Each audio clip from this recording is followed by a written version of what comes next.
क्या आपको पता है कि लव होता क्या है? What is love? प्यार क्या है? हाँ, मैं कहता हूँ आपको पता है, लेकिन क्या आपको ये पता है कि इसके पीछे का साइंटिफिक रीजन क्या है? मतलब कि हमारी बॉडी में ऐसा क्या होता है कि जिससे हमको लव वाली फीलिंग आती है? मतलब कि हमारी बॉडी ऐसा क्या काम करती है जिसकी वजह से हमको आउट ऑफ द वर्ल्ड मतलब इतनी अजीब वाली फीलिंग आती है। तो आज आप जानोगे कि लव के पीछे का साइंटिफिक रीजन है क्या। आखिर हमारी बॉडी ऐसा क्या काम करती है जिसकी वजह से हमको इतनी अजीब वाली फीलिंग आती है। और वीडियो को स्किप मत करना, पूरा देखना। आपका जो ब्रेन है ना वो बहुत पावरफुल है और हार्मोन्स और केमिकल की फैक्ट्री मान लो। वो ना एक सेकंड में कम से कम हजारों करोड़ों हार्मोन्स और केमिकल्स को दिमाग से रिलीज करता है। उन्हीं में कुछ लव हार्मोन्स भी होते हैं, जैसे ऑक्सीटोसिन, डोपामिन, सेरोटोनिन। ये वो हार्मोन्स हैं जिनका मेन रोल होता है या फिर 50% से ज्यादा रोल होता है लव। एक्चुअली रीजन पता है होता क्या है? वो कोई हार्मोन्स काम नहीं करते। मेन रीजन ये है कि जो आपकी बॉडी है ना वो सारे हार्मोन्स एक साथ रिलीज करती है एक ही टाइम पे। अब आप ही सोचो, अगर आपकी बॉडी के सारे हार्मोन्स एक साथ रिलीज हो गए तो होगा क्या? आएगी ना इस दुनिया से बाहर वाली फीलिंग। इसी फीलिंग को लव वाली फीलिंग कहते हैं या फिर लव बोलते हैं। कहीं आपको ऐसा तो नहीं लगता कि लव सिर्फ गर्ल्स और बॉयज़ के बीच में होता है? अगर आपको ऐसा लगता है ना तो आप बिल्कुल गलत हो। जो प्यार होता है ना, मैंने इंटरनेट में देखा है, वो जनरली 3 टाइप्स का होता है। ऐसा लव जो हमें बचपन से मिलता है हमारी फैमिली से, वो होता है सबसे प्योरिटी और सबसे फर्स्ट वाला लव। दूसरा लव जो भगवान और भक्त के बीच में होता है, ये एक अलग प्योरिटी का लव है। तीसरा और सबसे लास्ट लव है सबसे कॉमन लव, जो सबको पता है, जो एक लड़का और लड़की के बीच में कॉमनली होता है। आपने लव एट फर्स्ट साइट का नाम तो बहुत सुना होगा। कैसा सचमुच होता होगा कि मतलब फर्स्ट टाइम देखा और प्यार हो जाए? आपको लगता है ऐसा होता होगा? असली में पता है प्यार कैसे होता है? प्यार कैसे होता है कि जो हमारे हार्मोन्स होते हैं ना और केमिकल्स होते हैं दिमाग के, तो हमारे दिमाग के जो हार्मोन्स हैं वो हमारे बॉडी के बाहर निकल जाते हैं। कुछ हार्मोन्स जैसे ऑक्सीटोसिन, ये जो ऑक्सीटोसिन्स हैं वो दूसरे के बॉडी के ऑक्सीटोसिन के साथ अटैच हो जाते हैं, तब होता है लव। और पता है फर्स्ट साइट पे क्या होता है?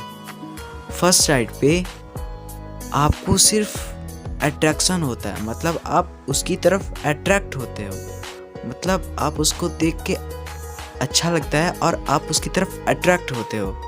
और एक गजब की बात बताऊं, ऑक्सीटोसिन ना किलोमीटर्स तक आपकी बॉडी से निकल के बाहर जा सकता है और उस पर्सन की बॉडी को कांटेक्ट में ला सकता है।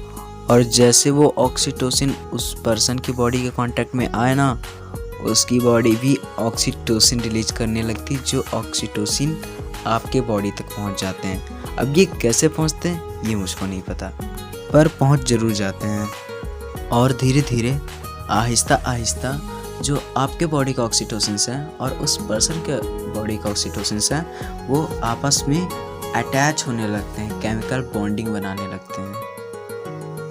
इसीलिए अगर आप उसके आसपास भी रहोगे ना तो उसके ऑक्सीटोसिन्स आपके ऑक्सीटोसिन को पहचान लेंगे और आपके ऑक्सीटोसिन्स उसके ऑक्सीटोसिन को पहचान के दोनों आपस में अटैच हो जाएंगे। आपने ऑक्सीटोसिन का नाम सुना है? ऑक्सीटोसिन एक हार्मोन को कहते हैं। ऑक्सीटोसिन एक लव हार्मोन है जो हमारे दिमाग के पिट्यूटरी ग्लैंड से रिलीज होता है। दुनिया भर में जितनी भी रिलेशनशिप्स बनती हैं ना उसका जिम्मेदार ये ऑक्सीटोसिन है। अगर ऑक्सीटोसिन नाम का ये हार्मोन, ये पिद्दी सा हार्मोन अगर ना हो ना तो दुनिया में लव एग्जिस्ट ही ना करे। रिलेशनशिप कितनी अच्छी है, गहरी है या होगी, ये ऑक्सीटोसिन पर डिपेंड करता है कि वो कितने अच्छे से दूसरे पर्सन के ऑक्सीटोसिन के साथ अटैच है। प्यार में गिरना तो आपने सुना होगा, लेकिन क्या आपने सोचा है कि प्यार में आदमी गिरता कैसे है? मतलब होता क्या है? अभी तक आप उससे अट्रैक्टेड थे, इम्प्रेस थे, बट जो आपके लव हार्मोन्स है ना वो उसके लव हार्मोन्स के साथ अभी तक अटैच नहीं हुए हैं। वो अटैच हो रहे हैं, प्रोसेस में हैं। उस दूसरे पर्सन के साथ आपकी बॉन्डिंग बढ़ते ही जा रही है। जितनी ज़्यादा आपकी बॉन्डिंग बढ़ती जाएगी वो आपके लिए उतना ही यूनिक होता जाएगा, क्योंकि आपके ऑक्सीटोसिन रिसेप्टर्स उसके बॉडी का ऑक्सीटोसिन रिसेप्टर्स को आप पहचानने लगे हैं।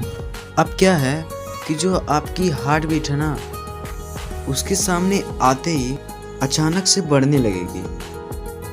आपके दिमाग में ये तो जरूर आया होगा कि क्या ट्रू लव में भी कोई ऐसा साइंस का फैक्ट होता होगा जिससे पता चले कि मतलब कि ट्रू लव में क्या होता है और फेक लव में क्या होता है। हाँ यार, ऐसा होता तो है, पर ऐसा कुछ नहीं। आप साइंटिफिकली ये नहीं पता कर सकते हो कि कोई आदमी आपसे ट्रू लव करता है या फेक लव करता है। वो उस पर्सन की माइंडसेट पे डिपेंड करता है कि वो आपसे ट्रू लव कर रहा है या फेक लव कर रहा है। बट यार, निराश होने की जरूरत नहीं है। मेरे पास एक उपाय है, मैं आपको बताता हूँ ना कैसे आपको पता कर सकते हो कौन सा ट्रू लव है कौन सा फेक लव। देखो, जिस पर्सन से आप करते हो ना, बस उसकी आंखों में देखना, उसके आंखों से आई कॉन्टैक्ट बनाना, उसकी आंखों में सिर्फ तुम 10 सेकंड देखना, 10 सेकंड।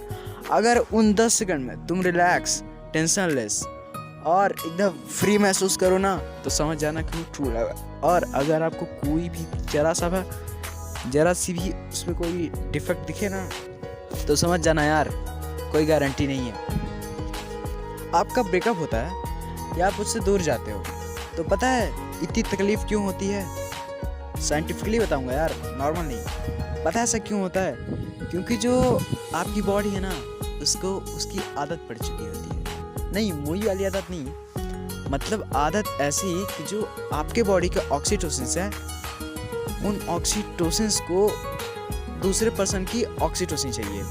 जैसे कि एक शराबी को शराब चाहिए, जैसे शराबी को शराब की लत लग चुकी होती है ना, वैसे ही आपके ऑक्सीटोसिन्स को भी उस दूसरे पर्सन की ऑक्सीटोसिन्स की लत लग चुकी होती है। अब उसे ना ज़्यादा से ज़्यादा वो ऑक्सीटोसिन चाहिए, सिर्फ उसी पर्सन के ऑक्सीटोसिन चाहिए। इसीलिए आपकी बॉडी ज़्यादा से ज़्यादा कोशिश करेगी उसके पास जाए, उसके कांटेक्ट में जाए, जिससे वो उस पर्सन के ऑक्सीटोसिन्स के कांटेक्ट में रहे। एक तरह से मान लो आपके हार्मोन्स भी शराबी हो चुके हैं, लेकिन वो शराब नहीं, दूसरे पर्सन्स के ऑक्सीटोसिन लेते हैं। तो वैसे ही जैसे एक शराबी शराब के लिए तड़पता है ना, वैसे ही आपके हार्मोन्स उस ऑक्सीटोसिन के लिए तड़पते हैं। आपको मेरा वीडियो ज़रा सा भी पसंद आया यार, तो सब्सक्राइब कर देना, लाइक कर देना और शेयर जरूर